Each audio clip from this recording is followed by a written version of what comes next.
My name is Morgan Adams, 32 years old, and the forgotten middle child of the Adams software dynasty. When I arrived at our Boston mansion for Thanksgiving, I noticed Dad checking his phone repeatedly, leaning in to whisper to Mom with an unusual excitement that felt out of place. Little did they know, beneath my simple black dress beat the heart of someone they had drastically underestimated. The bombshell Dad was about to drop at dinner would change our family forever, but not in the way he expected. If you're watching this from a family business background, drop a comment below and subscribe to see how I turned my father's betrayal into the sweetest revenge, one that reshaped our family's fate for good. I grew up in Brookline, one of Boston's wealthiest suburbs, in a sprawling colonial home with 6 bedrooms, a heated indoor pool, and a lawn that required 3 gardeners to keep immaculate. From the outside, we were the picture-perfect American success story. My grandfather, Robert Adams, founded Adams Software Solutions in his garage back in 1978. Armed with nothing but a second-hand computer and a revolutionary idea for inventory management software, he built it from the ground up into a regional powerhouse before my father, Harold Adams, took the reins in 1995. Dad expanded the company aggressively. Under his leadership, Adams Software grew from a $10 million family business to a $50 million enterprise with over 200 employees and clients across the country. Every holiday dinner, every family vacation, every weekend, barbecue inevitably turned into a celebration of his business genius. The Adams name became synonymous with success in Boston's business circles, and Dad never let anyone, especially his children, forget it. There were 3 of us. My older brother, Garrett, 38, the golden child, despite never showing any real aptitude for the business. He majored in communications, partied his way through college, yet Dad handed him a vice president position the day after graduation. Garrett spent more time on his boat or with his rotating cast of girlfriends than in the office.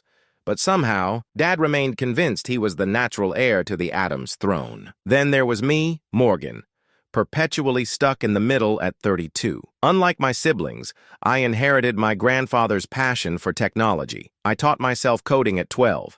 Built my first app at 15, studied computer science and business at MIT, graduated summa cum laude, and had legitimate, innovative ideas for modernizing the company. Yet somehow, during business discussions, Dad always looked right through me, as if I were invisible. My younger sister, Megan, 29, rounded out our trio.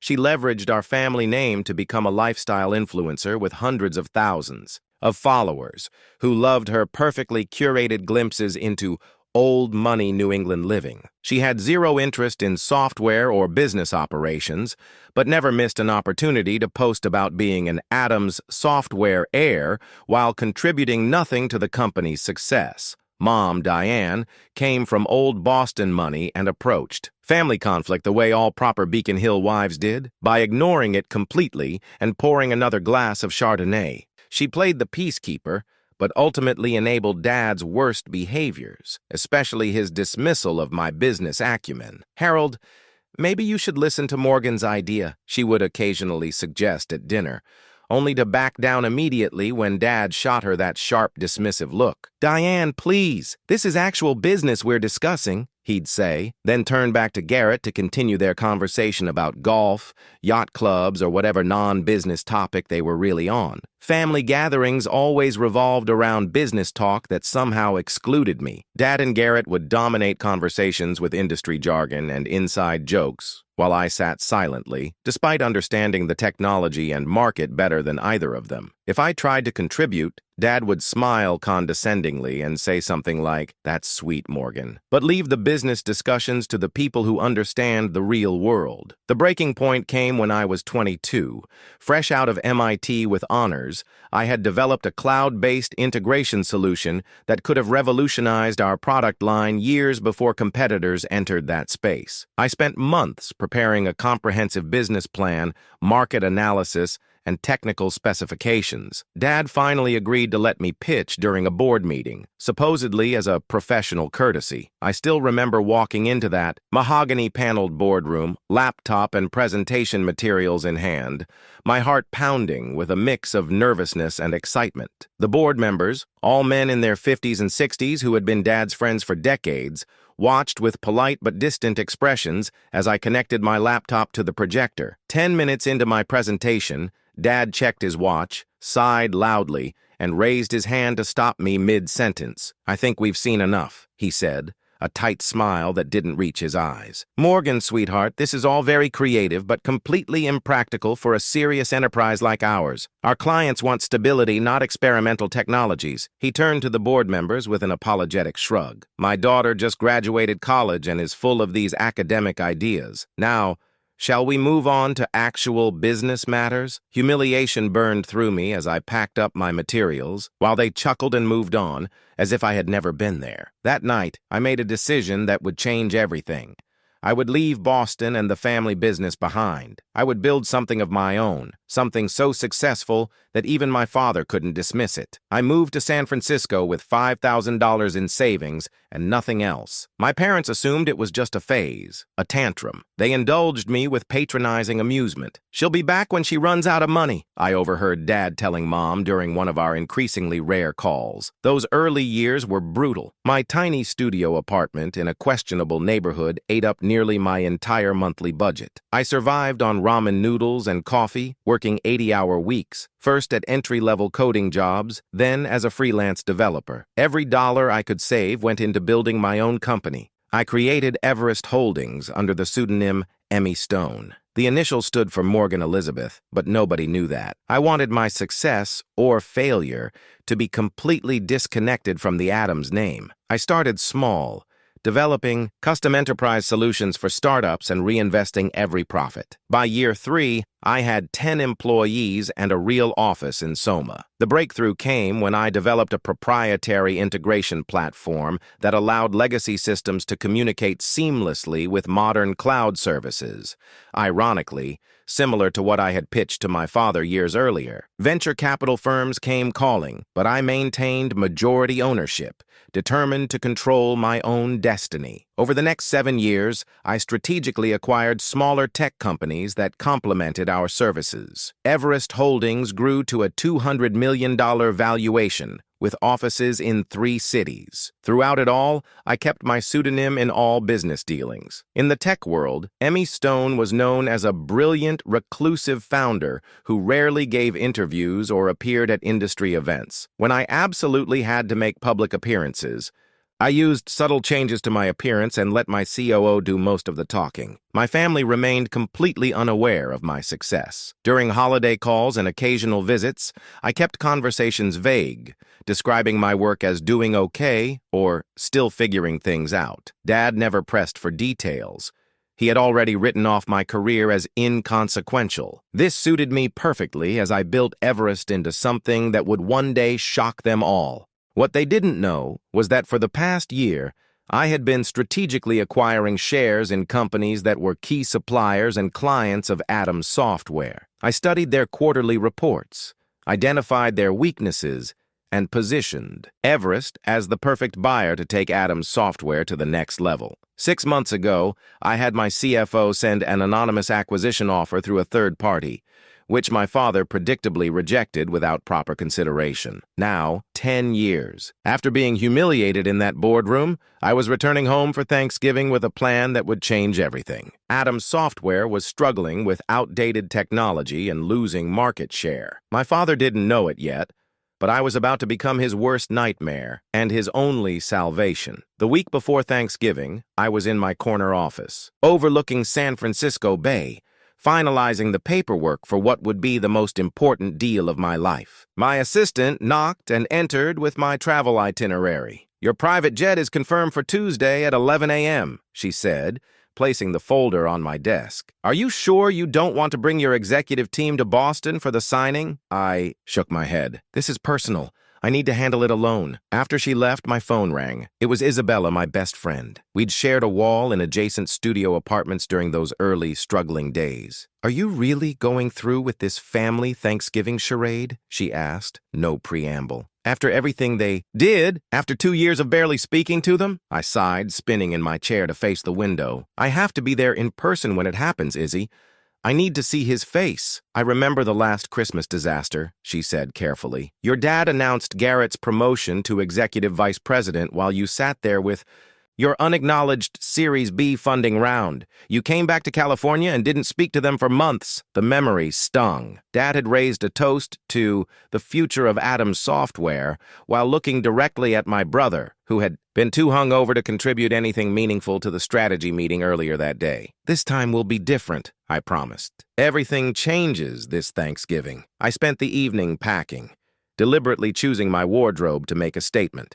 Gone were the casual clothes my family associated with me. Instead, I packed Armani suits, a Chanel dress for Thanksgiving, dinner, Louboutin heels, and the subtle signifiers of success that only the wealthy recognize. A Patek Philippe watch, a Bottega Veneta handbag, small diamond earrings from Tiffany. None of it was ostentatious, but all of it was unmistakably expensive. After years of downplaying my success around my family, I wanted them to catch glimpses of it before the final revelation. Tuesday morning, I boarded the private jet I rarely used. I preferred commercial flights, despite my wealth. This trip warranted the exception. During the 5-hour flight, I reviewed the contract once more, ensuring every detail was perfect. The irony wasn't lost on me. For years, I had flown coach to Boston, eating airplane peanuts and squeezing into middle seats, while building the empire that now let me arrive in style. The jet landed at a private airfield outside Boston. A black Bentley waited on the tarmac, another unusual indulgence I'd arranged specifically for this trip. As we drove through familiar neighborhoods toward Brookline, I felt a strange mix of nostalgia and steely determination hardening inside me. The Adams family estate looked exactly as it always had. Imposing colonial architecture, perfectly manicured, grounds now dusted with November snow, a wreath already hanging on the door in preparation for the holiday season. I instructed the driver to wait, then took a deep breath before walking up the steps I'd climbed thousands of times before. Mom answered the door herself, bypassing the housekeeper in her eagerness to see me. Her eyes widened slightly as she took in my appearance. "Morgan, darling," she said, embracing me, her scent a mix of expensive perfume and the faint note of midday wine. "You look different. Is that a Rolex?" "Patek Philippe, actually," I said, returning her hug. "Good to see you, Mom." She ushered me inside, chattering about Thanksgiving preparations and Megan's latest Instagram milestone. I nodded, politely, setting down my bag in the grand foyer with its sweeping staircase and crystal chandelier. Home, sweet home, with all its complicated memories. "Your father is in his study," Mom said. "He's been very busy with some big deal. Very hush-hush, even with me." I smiled. "I'll say hello before I settle in." Dad's study had always been somewhat forbidden territory, a masculine sanctuary of leather, mahogany, and business journals. I knocked once and entered without waiting for a response, a small act of defiance. He looked up from his desk, reading glasses perched on his nose. Surprise flickered across his face before settling into his usual mild disinterest. "Morgan, you made it," he said. He stood for a brief, awkward hug, then gestured vaguely toward the chair across from his desk. "The trip from California was good?" "Very smooth," I said, deliberately not taking the offered seat. "I flew private. Saves time." A momentary look of confusion crossed his features. "Private? That must have been expensive." I shrugged. "Business is good." Before he could inquire further, his phone rang. With a peremptory, "Excuse me, this is important," he turned away to answer it. I used the opportunity to glance at the papers on his desk. There it was, the Everest Holdings acquisition proposal, with my company logo prominently displayed. My heart raced, but I maintained my composure as he finished his call. "Sorry about that," he said hastily, gathering the papers into a folder. "Big things happening at the company. You wouldn't understand." The familiar dismissal rolled off me like water now. "Of course, Dad. I'll let you get back to it." I left his study and headed upstairs to my old bedroom. Mom had maintained it as a shrine to my teenage self. Debate trophies, computer science awards, and MIT pennants still adorned the walls, dusty testaments to achievements that had never impressed the one person whose approval I'd sought most. After freshening up, I headed downstairs and found Garrett in the living room, already drinking scotch at 3 p.m. He had our father's tall frame and confident posture, but years of privileged indulgence had softened him around the middle. Well, the prodigal sister returns," he said, raising his glass in a mock toast. "Still playing with computers in California?" "Something like that," I replied with a tight smile. How's your little startup doing? Making any money yet?" His condescension was so familiar, it almost felt like home. Before I could answer, Megan burst into the room, phone held at the perfect angle to capture her entrance for her Instagram followers. "Morgan's here, everyone! Family reunion time," she announced to her phone. Then air kissed my cheeks. "You look expensive, sis. Did you finally find yourself a rich boyfriend?" "No, just working hard," I said, stepping out of her camera frame. Garrett leaned in, stage whispering to Megan, who was still recording. "Amber's here. She's 24 and does yoga professionally." On cue, a willowy blonde entered the room wearing designer jeans and a cashmere sweater that highlighted her perfect figure. Garrett immediately pulled her to his side with proprietary pride. "Amber, this is my sister Morgan. She lives in San Francisco and does tech stuff," he said, a vague wave dismissing a decade of my professional accomplishments. "Oh my God, I love San Francisco," Amber gushed. "The shopping is amazing." Our awkward small talk was interrupted by the sound of Dad's raised voice from his study. Though the words were muffled, his excited tone carried through the house. "Yes, absolutely. Tomorrow after Thanksgiving, $50 million is the final offer. Everest Holdings has been very insistent on the terms." I excused myself to the kitchen, needing a moment alone. The household staff had always been kinder to me than my own family. Maria, our housekeeper of 20 years, was preparing vegetables for tomorrow's feast. "Miss Morgan," she smiled warmly, "it's good to see you. You look well. California agrees with you." "Thanks, Maria. Need any help?" She shook her head. "Your mother wants everything perfect for tomorrow. Big day, she says. Your father has news." I nodded, wondering if the entire household staff knew about the sale before his own children did. So I gathered. The pre-dinner drinks hour was excruciating. Mom fluttered about with forced cheerfulness. Dad checked his phone every 3 minutes. Garrett bragged about his new boat to anyone who would listen. Megan documented everything for her followers. I sipped my wine slowly, observing the family dynamics with new eyes.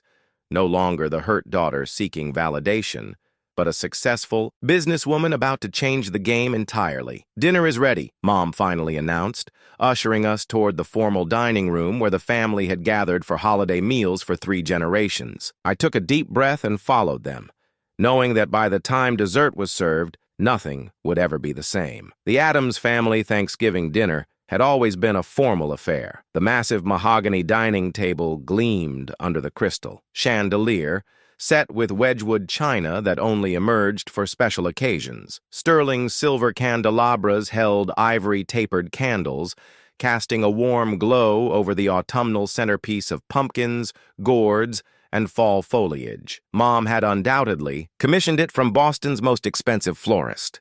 I noted with mild amusement that I'd been seated at the far end of the table, as far from Dad at the head as physically possible. Typical. Garrett sat at Dad's right hand with Amber beside him. Megan occupied the spot to Dad's left. Mom took her traditional place at the opposite end, with me beside her, symbolically separated from the inner circle of family business by the length of polished wood between us. Maria and the kitchen staff brought out course after course. Butternut squash soup garnished with creme fraiche, a harvest salad with candied walnuts and cranberries, and finally the turkey, a 25-pound bird roasted to golden perfection, accompanied by all the traditional sides. Dad carved with ceremonial precision, while Megan filmed for her social media, providing running commentary. And here's Daddy carving the turkey, just like his father before him, continuing the Addams family tradition of excellence in everything they do. I caught Mom wincing slightly at Megan's performance before taking a large sip of her wine. By my count, it was her 4th glass since I'd arrived. Once our plates were filled,